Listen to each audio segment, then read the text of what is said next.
horror. And like quick, very suspenseful by the end.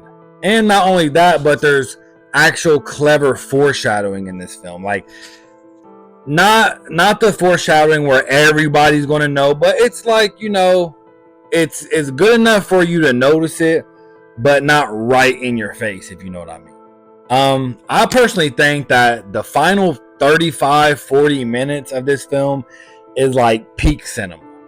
Like, where's the keys, bro? Once it hits that part, you in for a ride, man. Now, I will say the humor and the comedy aspect was perfect on the first watch.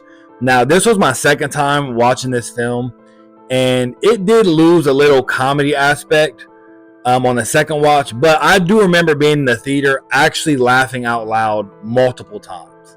And I would be remiss if I didn't mention the actual cultural impact that this film had. I mean, this changed the genre of horror big time. And as much as Jordan Peele kind of annoys me now of just him being lazy, he did do that. So hats off to him for doing that. Another thing I will say that kind of lowered it a little bit, because when I first saw this, I would have damn near gave this film a 10 out of 10. But this did lose a tiny bit of originality once I saw Jordan Peele itself say in an interview that this film was based off of Being John Malkovich.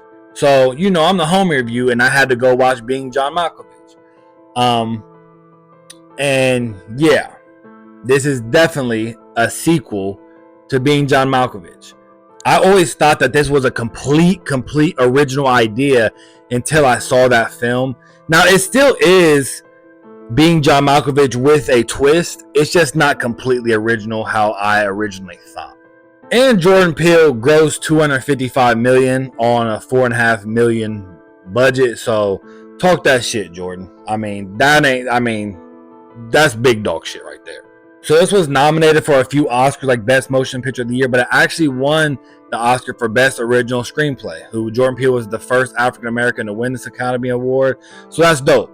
Once again, shout out Jordan Peele for that. So the critics gave us a 98% and the audience an 86%. I finally landed on a 9 out of 10. Still super solid watch, great watch. And this is just an essential viewing for any and everybody, man. Real easy watch. That's the thing. It's a real easy watch. It does have some thinking pieces in there if you want to, but if you don't want to, you don't got to. So I would recommend this to everybody. This does pass the home review.